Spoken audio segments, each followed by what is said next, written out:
It's not too often I get to talk about a show that originated in Belgium, but when I found out it's under the same production company for Winx Club, I didn't feel too concerned about whether or not I was going to like this show. This show is actually a mix of both live action and animation, which really confuses a lot of people who assume it's either one or the other and try looking it up only to get mixed results, and that's because it is a mix. You have the "I'm new to this school" trope and popular girl bullies trope, checking off all the boxes, I see. It's a little bit cringy seeing the tiny animations that show Mia's feelings. Like, not only do you see her feelings, we're going to make sure we idiot-proof it because kids aren't smart. We need to spell it out for them.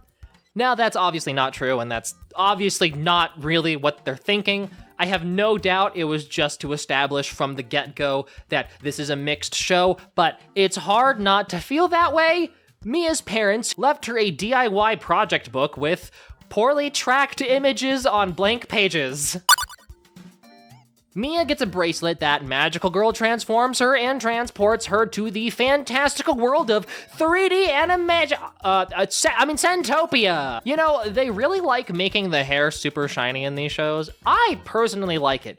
I'm just saying, I think that's also a trend. She must have drank Red Bull because she's got wings. Not sponsored. I would have assumed she was a fairy or pixie, but no, she's an elf, apparently. Forget the school drama checklist. We gotta mark off the every little girl's dream checklist. Wings? Check. Unicorns? Big old checkaroo. I never outgrew my wanting of a unicorn. Horses are sweet and nice, but unicorns just got something special about them. I sunk so many hours into Robot Unicorn Attack 2. Oh look, snake dragon people. I'm sure they're harmless. When I asked you guys what I should do a video on, I was surprised when I saw that there were so many of you that loved Mia and me. I'm walking into this blind, and boy do I mean blind. I've never heard of Mia and Me until I asked you guys for ideas. Apparently, these totally normal creepy people are hunting unicorns because this masked woman uses them to keep herself young? I don't know. I feel like if you're wearing a mask all the time, your problem is more psychological than physical. Does Santopia have therapists? Apparently the Prince of Elves are just out and about, and also apparently talking to unicorns is a unique skill only to Mia, because she's the super special main character, and instead of thinking that Mia is crazy, they believe her and just start taking her to the king. Nice shooting, Yuko! Thanks! You're pretty good too, for a boy. Haha, sexism is funny when it's making fun of the party in power. It's called volleyball, not volley face. Wow, sick burn! That'll show her. This is the quality of all the jokes in these live action portions. Same as last time.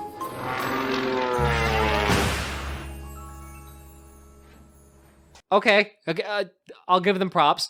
That is a really cool transition. Turns out the dust from unicorn horns keeps the land alive. Wow, I didn't think I'd cover 2 shows in a row where the titular iconic wildlife is the epicenter of life. So the book that Mia has gives her a new password or phrase that gives her hints on how to help Santopia, thus creating the motivating factor for every episode. The horn thing makes the bad guys explode. Are they made of confetti or something? You aren't weirded out by that? We're just gonna gloss over that? Okay, never mind. Mia finally meets the king and queen in their Art Deco / Bauhaus dresses and tells them about their super special horn and are very appreciative for its horrible, horrible noise. Also, this is the cute sidekick friend Fuddle. Of course, the first friend Mia makes, she tells about her super special magic book because keeping secrets is stupid. Pfft, who does that? Oh, what's wrong with this thing? Low battery, darn it. This magical artifact runs on batteries? It's not even rechargeable? Ugh. It must be a really old magical artifact. The first 4 episodes is literally them just losing the trumpet thing that is their only weapon to fighting those confetti bad guys, and then trying to get it back. This world has elemental god unicorns that align with the 4 major elements. Chalk another similarity to Slugterra, of all things. How many similarities am I going to find in these shows?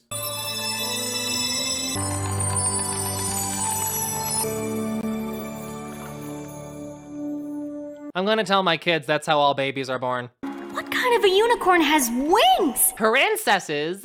Duh, I've watched enough My Little Pony to know that much. Anqiao, the new alicorn baby, has super special land healing powers. Not just special land healing powers, they're super special. Also, for some reason, he has some special connection to the pieces of the super special trumpet that the bad guys don't like. So now we're on a long fetch quest to find the pieces of the trumpet.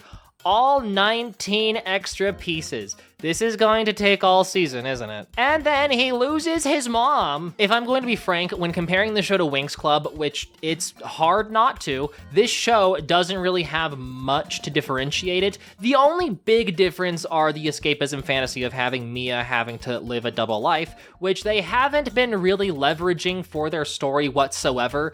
It's just been avoiding the bully thus far, and that's it. We don't even know if the parents are present for this show.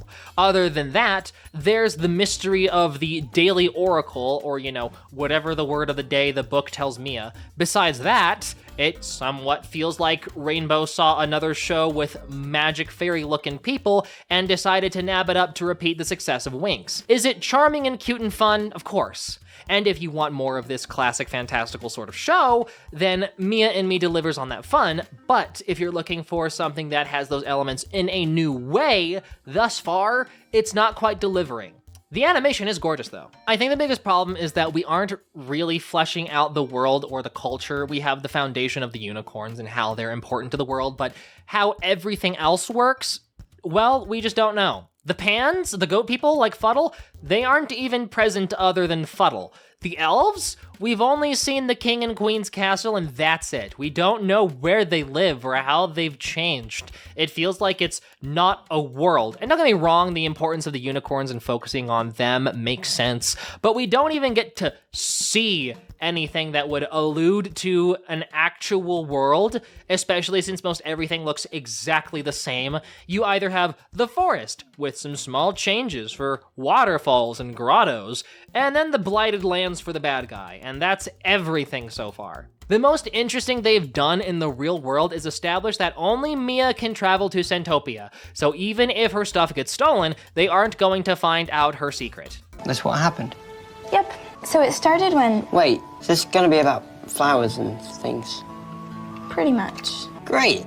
So all I missed is cutesy girly stuff. Here is why I hate that. Any boy that may have been watching this show at that time now feels like they shouldn't like this show. This entire show is cutesy girly stuff. I know they added that to make Vincent not feel bad about missing out on all the cool adventures that Mia gets to go on. I mean, I get the logic behind it. We have alleviated the tension of Vincent wanting to go to Centopia so badly, but it's at the cost of any boy watching the show now is thinking, wait, am I not supposed to like cutesy girly stuff? Am I overanalyzing this? Maybe. I still feel like I have a point. Also, side note to all the long-term Me and Me fans, did you notice that only girls are allowed to go to Centopia? Like, that's it?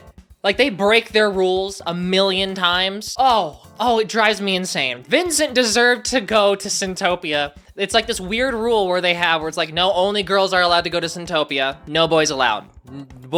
Girls only club.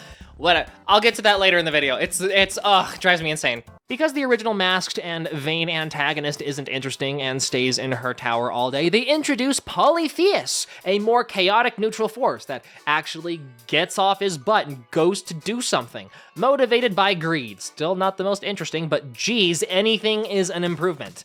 I don't know why so many shows insist on having the villain sit around while other people do all the work. It's never interesting. Polypheus presents a new dynamic. Because he's obsessed with greed and treasure, he may be a problem while searching for the pieces of the trumpet thingy.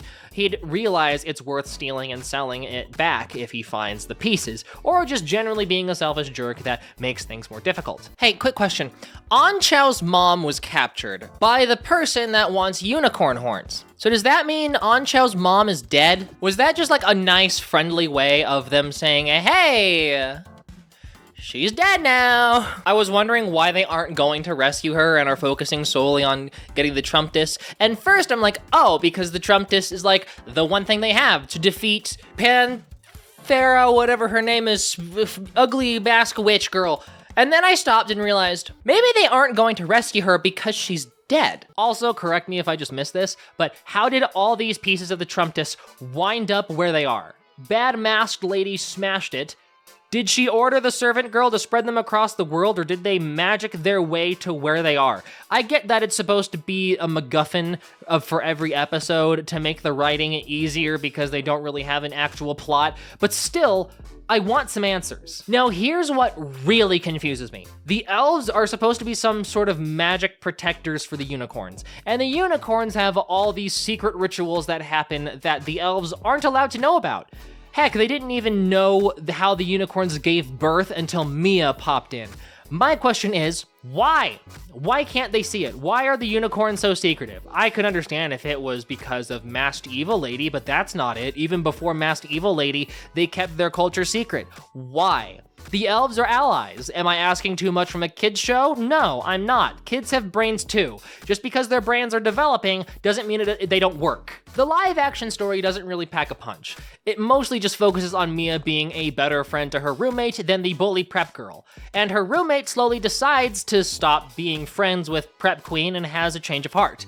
There's no fighting for the book or hiding the book or anything like that. You'd think it would tie into the actual story, but no, just making friends. And a show about friends and friendship, that's really it. If you had to ask me, I think what they're going for is trying to really emulate the general struggles of an average girl, along with delivering the fun fantasy story aspect. I would prefer it if the real world became a recurring roadblock for Mia reaching Syntopia, or at least have it be more directly intertwined with her solving the oracles in Syntopia. Like how sometimes Tom from Chaotic would need to hunt down information in the real world if you've watched Chaotic, which if you've been subscribed long enough, I sure hope you have. Or maybe if I had to put on my high school English teacher glasses, maybe the point is for the stories we read and the adventures we watch can affect how we treat others in our daily lives. And maybe if we take to heart the lessons it teaches us, we'll develop stronger friendships. Watch out! Yes? I was gonna figure out the rest of what to say on the way over here, but the walk was a lot shorter than I remembered. And just like that, Vincent became the most relatable character in this show. As the show progresses, they allude to both the female characters having a crush on Mo, the prince. And I'm somewhat afraid they're going to have interpersonal drama as both of them fight for the love of the one guy. A common trope from these types of shows, and actually from Rainbow, now that I think about it. There's nothing technically wrong with it, it's just that it's tiring teaching girls that it's okay to bicker and fight with each other for some guy rather than learning the importance of camaraderie with each other. Reframing my mind into thinking about trying to emulate the daily struggles of being a girl in school, I would guess the added animations aren't cringy, but instead very fitting, as your own brain will exacerbate everything around you. The silly animations are made to showcase that and hyperbolize it.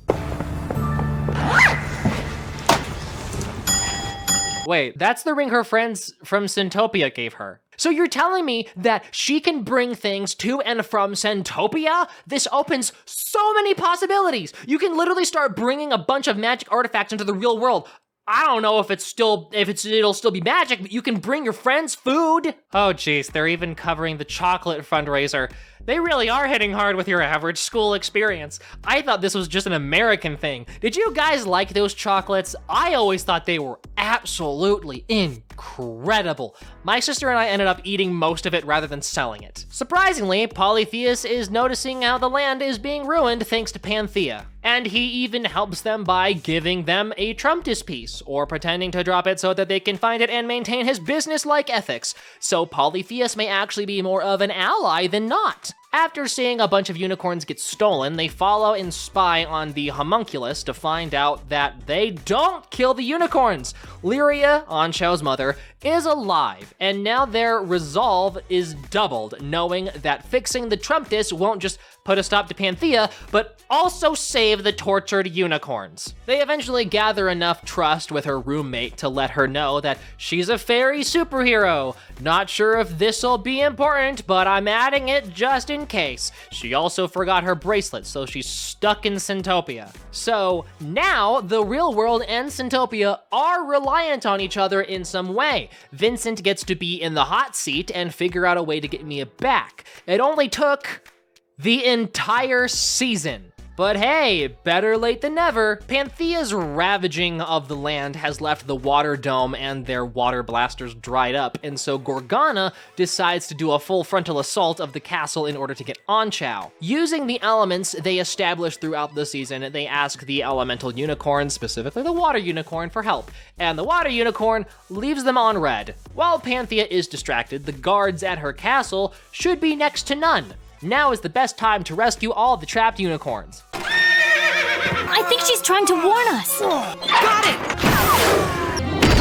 At least the fire unicorn comes to help. Oh, and also the wind unicorn. Oh, goodness, look at it's the earth unicorn. Oh, I guess the water unicorn is more about action rather than words. So there's still hope for the elves, and with their help, they turn the tide of the battle. Vincent manages to get the bracelet working, and by pressing the button in the real world, Mia is sucked back before the mission is done. The bracelet literally uses batteries. I thought that was just a throwaway joke. It literally has a charger that it sits on, and if it doesn't have enough charge, Mia cannot go to Syntopia. Those are some really weird details, that of which they completely throw away after this season. I want you to make very clear, make a mental note of this, they never touch up on this again. They're using it solely as a plot device for this one season. For these few couple episodes, I'm not even joking. And you know what's more annoying? Her parents got their hands on this book. And they allude to that later on, but they never actually explain, like, how they got it or why. They give you a few more details in the movie that I'll cover in the later on, but oh, it's so frustrating. Don't worry, because she can just go back immediately. Not really the most interesting premise, having her sucked back only for the return to be immediate and very easy. Next time, why doesn't she stay here and we'll go to the unicorn pen? I get they don't want him rushing into danger and risking being captured, and that's why they kept the unicorn prisoners secret from him, but man, I'd be so upset that they couldn't trust me if I was in Anchao's position. I know he's practically a baby, but he's been pretty reliable throughout this show. Anchao reunites with his mom, about time too. Plot twist that I definitely didn't expect. Apparently Anchao can also heal up the unicorn horns. I guess the unicorns are part of the land too? They also, like, only ever showed him healing plants, though, so... Lyria tells them that the last piece of the Trumptus is always in possession of Panthea. Anchao is a god. I mean, like, come on. Or at least, like, the king of unicorns has to be. He is way too special. Is there Syntopia lore that says this has happened before? If not, sounds like he's the first one, and if this were a regular society, he'd be treated as a god, or like a deific figure of some sort, just saying. Wait, the bad guys are a strong snake and dragon motif.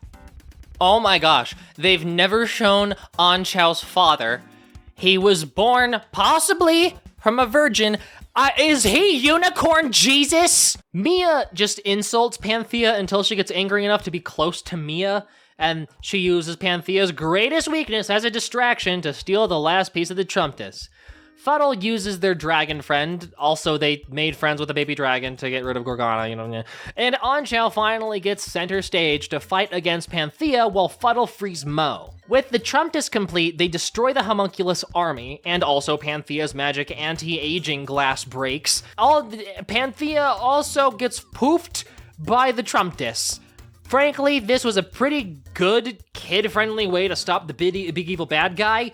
Not just pushing them down a hole and suggesting they died, but establishing something child-friendly only to have it be the center of power for them to stop the big bad guy. Time and exposure will make the audience more accepting of weird musical artifacts. And so the first season is wrapped up. Even though a lot of the episodes was just one-off MacGuffin hunts, it was all wrapped up very well. There's not a lot of explanation of the details, but the elements they set in place all had a purpose and came together well for the finale. Season 1 of Mia and Me wasn't the strongest impression I've seen, but the ending of Season 1 was more impressive than I've seen in the past. I can only wonder what they're going to be doing in the seasons to come. Mia and Me said, forget the lore, forget the details, go straight to the adventure. I get that kids are more willing to just skip over details and just accept things the way they are. They'll just take things at face value sometimes because they say it's cool and that's, you said so. So if we look at Mia and Me, for the intended audience, you know, little kids, little tykes, they did a good job. I'd say they did everything perfectly. It was on point throughout the entire first season. Mia and Me is one of the most solid kids shows I've ever seen. That is, for this first season. I really hope they go into more details and lore in the future. Are you sick of the school setting and bully tropes? Don't worry, because now we get to see Mia's grandpa and learn more about her personal life at home. Also, Mia gets a kitten named Mimi, and that has no relevance to the show whatsoever. Aww. Oh gosh, there's a new farmhand that just started working? I'm getting strong Hannah Montana vibes. First thing you notice is that the tracking and special effects are a bit more professional in this season, and it's finally in proper full HD, a new magical girl transformation. My goodness, upgrades people, upgrades. I got it! I finally get why this looks so familiar to me. You know what this setting reminds me of? Spyro. It's just, instead of dragons, it focuses on unicorns. The circus comes to town, and by that I mean the presumed new villain of the show. I wasn't expecting this, but hey, I'm willing to see where this goes. Also, Gorgana never died. Good thing too, she was the one being the real villain beneath the lame Panthea villain. Glad she's not gone. Wow, how convenient she chose the only pot that has a convenient and totally not shoehorned peephole. Guards down. A new threat arrives. Stay away! You're scaring him. Okay, I get the Oracle is a very convincing thing to listen to, but this dude has a busted wing. Maybe he just wants some healing done. Oh yes, of course, we still have someone working as a lackey to some greater power. This circus master is a warlock working for the Dark Elves. Apparently Dark Elves look like Gorgons. And he's searching for a winged unicorn, but apparently they want one that has a black coat, but Anchao is close enough. Also, turns out Gorgana is a dark elf and wants to go back to Dystopia, the home of the Dark Elves, and if she helps, they'll let her back home. Now that's better. She has an actual motive. She suddenly became a better character.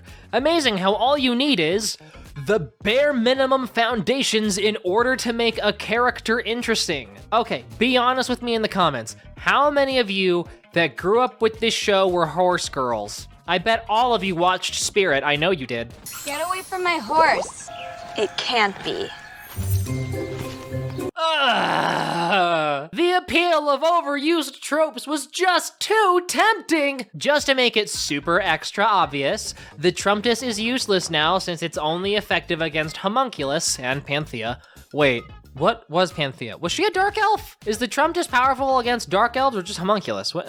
You know, two girls fighting over one guy isn't all that interesting. You know what's more interesting? One girl trying to choose between two incredibly attractive suitors. We're just going to casually introduce the emo Tarzan with Polynesian-looking tattoos. The dynamic of the villains is so much better in the second season. It lacks the overwhelming doom and gloom of the first season. But seeing Gorgana and Rixel being equals and instead just bickering back and forth about how they're going to try their new latest scheme to get Anchao is more fun. It's got like Pinky and the Brain energy, or the Pie Man and Sour Grapes if you watched my Strawberry Shortcake video. It's a much more casual show to watch now, which is good and bad, or different, but not bad. It depends on what you like. We'll be right back after these messages.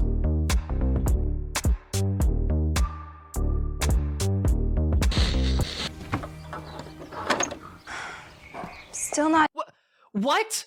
Did they use a green screen for this scene? They're filming on an actual farm. Do you really need a Windows XP looking sky for this scene? What's wrong with Anchao? He's sad about losing his father. Aw, man. My theory on Unicorn Jesus is out the window. Dang it. Unless this is a weird way of them saying God is dead, but I don't think they'd go that far with a kid's show. In pursuit of reverse engineering Rixel's hypnotizing potion, they finally confront Simo, the ghost of the Blackwood Forest. I wonder if he plays Yu-Gi-Oh! Too. Wow. Most of Syntopia is beautiful, but this... It looks exactly the same as everywhere else. Did the animators not get the note that they were supposed to make this place look special? Wow, these trees are a slightly different color. How amazing! In this hidden forest area, we have unicorns with magic powers. Well, more magic powers, unique ones. And apparently they're children of, oh no, the bravest unicorn shooting his magical load into as many lady unicorns as he can. That hypnotizing potion is from Dark Elf World, and to make an antidote, they need magic water from Rainbow Island. And they don't know where it is, but there's a clue on the crown of the Unicorn King, Ono. And they also don't know where Ono is, so yeah. I kid you not, this Ono guy just casually had his unicorn harem, and when dragons attacked, he split up his crown and gave it to his harem to keep it safe. Oh, except for one of them, Lyria didn't get one. He just kept it because, I don't know, she just didn't, no, seems so unfair. The stone unicorn, not to be confused with the earth unicorn because they're different, somehow was hiding as a rock on a mountain. Mia and the gang Sonic heroes themselves up to the mountain to get that ring before the bad guys. Anxiao says, yo, I'm like related to you sorta. And the stone unicorn says, good enough for me. One ring down. There's also a star unicorn that's got a ring. Getting the ring from the star unicorn is boring. All you need to know is that they get the ring from her. It's all good. The setup for this season is a lot more well constructed. Instead of just find a piece of the MacGuffin for 20 episodes, this quest has multiple different steps. It breaks it up better and keeps it far more interesting. Crystal unicorn, final ring. He says that he created the reflecting crystals so that he can be reminded of his own best friend. Oh, okay. Well, this doesn't technically mean Ono didn't have a harem. He could just be fruity. This proves nothing. The crystals are supposed to reflect who your best friend is. And they literally just met, but oh no, we're best friends now. Geez, the crystal unicorn must not have a social life, gosh. The hunting down of Ono's ring was really boring. They would find them far too easy, which leads to another problem with the show. The oracle isn't something they solve. They really just stumble on the answer sometimes. At the beginning of the show, they use it as an initial clue, but after that, it's just an afterthought. It feels too easy. I can get it if it's the majority of episodes, the answer is easy, but there's really never a time where they have to rack their brains for an answer. And it makes the oracle feel like it's actually subtracting from the episodes. I would have preferred it if the oracle only gave them help every several episodes. Only when the main characters would have no idea what to do. Like right now, how the last ring was apparently stolen by Panthea after she possibly was the one who defeated Ono. Speaking of which, they managed to get the final ring by dressing up as Panthea and freaking them out. I understand the appeal of having a formula for a show, and I do applaud them for having only a loose formula, where all they do is use the formula to kickstart the show, and everything else is really up to the story unfolding by the writer's vision. It's not brain dead like Dora the Explorer, and I do recognize they are mixing it up in this season. I'm hoping they're planning on slowly breaking away from the formula as the seasons progress and as their audience grows up. Here's the thing that drives me crazy. Mia's magically battery-operated bracelet broke, and the gem is broken into several pieces. And who grabs one of those pieces? Bully meanie girl Violetta. And Vincent couldn't go into Santopia, but she can. Why did the rules change? Okay, I get why. Mia is still the one who said the oracle, and so it's different, but I'm just saying, I'm upset. Can she just start a whole group of friends going into Santopia if she gives them pieces of the bracelet? Violetta lies to everyone and says she's actually Varia and is now going to be a recurring chaotic force in the show. Every time Mia goes to Santopia, so does Violetta. Big statue has a horn-shaped keyhole, and once the rings are barely touching it, a rainbow beacon shows the way to Rainbow Island. I'm seriously hoping there's leprechauns there. Oh, okay. Also, they just get bubble trained over to the island. That just happens. They have wings. Greetings, travelers. I am Garnavera. You can speak? All unicorns can speak when they're on Rainbow Island. I get it. So this is like the Garden of Eden for unicorn. Oh, wait, no. The Jesus Parallels died a while ago. It's just a fancy rainbow magic. Never mind. I mean, that's cool too. I really thought I was onto something. That feather in your hair, It's so beautiful. This feather came from my late father, Ono. Aww. He sounds just like a little guy. Anjiao getting a voice makes it to where he actually feels like a character. Like, so many things revolve around him being the only one who can do any of these things because he's supposed to be the reigning unicorn king. And Mia and her friends have been doing all the work while he's just along for the ride. But now he can actually do something in the story. Not that he couldn't before, but now it'll be easier for him to write into the story, and also apparently he's not really the reigning unicorn king, so never mind, everything I said has just been thrown out the window. They deduce that Ono has to still be alive, or maybe you just have an older sibling that you don't know about. Just saying, that's also a possibility. It doesn't take long for Varia to start conspiring with the bad guys. So long as Mia is the common enemy, they're going to be allies. Another statue, another beam, still no Lucky Charms. For some reason, there is a statue showing the way to Ono, which makes zero sense. Rainbow Island made sense because it's something that doesn't move. How long has Ono been gone? If they knew where he was, why not just go save him instead of make him a statue? It's just, what? Okay, I want to pause here for a second and talk about something. When it's a show that's made for a younger demographic, and they're playing into the strengths of it being for kids, where they can just do whatever they want and not have to explain anything because they don't have to, I kind of feel like a jerk whenever I review these kinds of shows because I need something to talk about, and it helps to analyze it through the lens of someone that, if it's made for someone like me, using a more critical lens than what was intended. I think that's the correct word to use. I can't just wave my hand and say, it's all good, you don't need to think with these kinds of shows. Which honestly, to a certain degree, that is true. That is a completely viable approach if you want to watch the show. Plenty of you grew up with this show, and me trying to look at it through a more critical lens kind of feels like I'm just doing a bad CinemaSins, which is already loaded with a bunch of problems and isn't really even reviewing or commentary whatsoever. So if I come off a little negative, I'm sorry. I'm just gonna put that out there. I like unicorn and glitter shows. I like shows where the escapism fantasy is just there for the sake of being fun. Sometimes shows don't need to have a more critical lens placed upon it. And I'm sure plenty of you know that already, but for some of the newer subscribers, I just wanted to reiterate that just in case you didn't know. Also, if you follow me on Instagram, I'm giving away this unicorn chalice. I repainted it. It's really, I kept it because it's super cool. Come on, a unicorn chalice?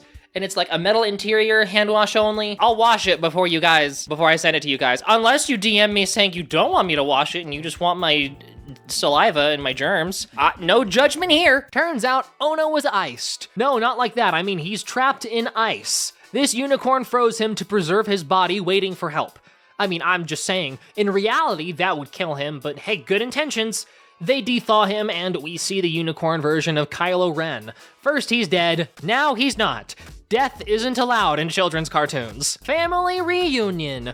So what does the Unicorn King do besides having children? Why do they need a hierarchy? We're also slowly doing a character change with Violetta, saying that she's only mean because her mom is overly controlling and she doesn't know what she wants because she's so used to fulfilling what her mom wants, and she's learning to value the value of friendship, except no, Mario is getting friendly with her? Gasp. Not that boy you've barely told him you have feelings for.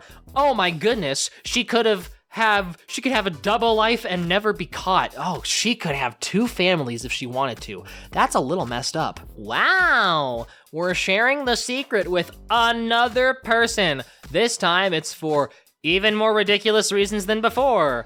Crushes make you do stupid things. I can't get over his reaction. He looks like a generic YouTube thumbnail shock face. He learns magic is real and all he can do is this. I mean, I guess having a king is more of just a regulation for the land, like an agreement with the natural order and the creatures that help protect the land. Framing it like that would make sense. Anyway, Rainbow Water achieved. Funny enough, Violetta is actually slowly becoming more interesting than Mia, only because she actually fulfills every aspect of the escapism fantasy. That being, wanting to escape reality, her life kind of sucks. Mia's life is awesome. It only sucked a little bit because she had a bully, and even then, it wasn't that bad. Violetta is in an ordeal that she can't really escape without the help of the book. Maybe this is where I really belong. Violetta decides to say screw it and chucks her stone into the water. Now she can't even leave Syntopia. I would have put it in the ground or something where I can find it again later, but hey, this is what I've been wanting all along. The real world really interacting with Syntopia. This isn't what I was expecting, but it's delivering in droves. And the lesson of the day is, if your family sucks, run away! Don't forget, children, this lesson is endorsed by Mia and me. It takes them literally no time to figure out what's going on. Were you working as Rixel's spy? She's the reason Rixel found us at Panthea's castle when we searched for her flowers. I didn't want you two to be friends with Mia, but then I quit.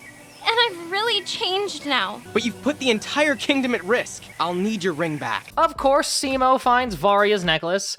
Of course, Varia regains their trust. Character arc completed! Everything was going good until Rixel manages to brainwash Ono, the only unicorn that doesn't know about the brainwash potion. Now Violetta isn't a character anymore, right when she got good. Wow, that's a bummer. It's okay, we got rainbow water. Remember the magical water they made up specifically to fight against the brainwash potion? Well, guess what? They used the magical water to make Ono no longer brainwashed. Who would have thought? Never saw that coming. Oh yeah, remember the giant floating head? Yeah, he doesn't do anything other than boss people around, just like Panthea. And they rainbow water the well of brainwash potions so there's no more ever, forever, never. And then flowers, because we need to really showcase that they won somehow. Everything is better. Good guys won. Congratulations. Happy rainbow dance time. They should really start doing two-part endings where it's in 2 different episodes so that the ending doesn't feel rushed at the end of the season. That aside, season 2, massive upgrade from season 1. The twist with Violetta, best part of the season, cleverly done. Rixel was a weak villain, but he was supposed to be lame and weak, so like, I guess he gets a pass. It's just weird because it's like he read one Dritzt book and thought, dark elves are so cool, I want to be like them, not realizing it's not fun to be a dark elf, and that's like the whole point. Even in this canon, not just in the D&D Forgotten Realms lore, like, and they don't even explain like how he learned about the dark elves or why he got this idea in his head. They don't explain anything about like the initial motivations of these characters. They don't. They're just like, they're bad. This is what they want. They're bad because of it. That's all the thought we're gonna put into this character. Oh yeah, Simo and his girlfriend, who isn't Mia, leaves to find and protect new animals on distant lands. Ooh, so we lost 2 new characters. We've opened up a lot of new aspects for the story. Maybe the history and the lore is still not fleshed out at all whatsoever, but the world has been expanded. And that does make it feel like it's not so isolated, which was a major problem in season 1. It feels like the writers have plans to widen the birth of Syntopia. They didn't really have much going on in season 1, so it would have been hard not to expand the world in season 2. I'm really hoping Ono becomes a more important character in season 3. He doesn't. All my hopes were crushed. Ono stops being like a character, period, after this season. They have a big problem throughout the entirety of this series of creating a character for one season and then throwing them away and never seeing them again. It's like a recurring thing. If Violetta doesn't come back and like they show Violetta and Mia becoming good friends in the next season, that's such wasted potential. And big thing happens with that with season 3. I'll tell you what, not what you're thinking. They also throw Violetta away. I'm gonna spoil that part. I'm gonna tell you why they do though, because there is a good reason for that one. There isn't a good reason for Ono. There's absolutely no good reason. I have no idea why they didn't just bring him back. But for Violetta, there is a reason. Sadly, this video is getting long, and there's still 2 seasons and a movie for me to cover. So I'm going to have to split this up into 2 videos. Woo! Everyone likes multi-parters. I hope you enjoyed this video. You can buy my feet pics on Patreon, I guess. Links in the description. Don't forget about my Instagram. Hope you enjoyed this video. Stay beautiful, and keep playing.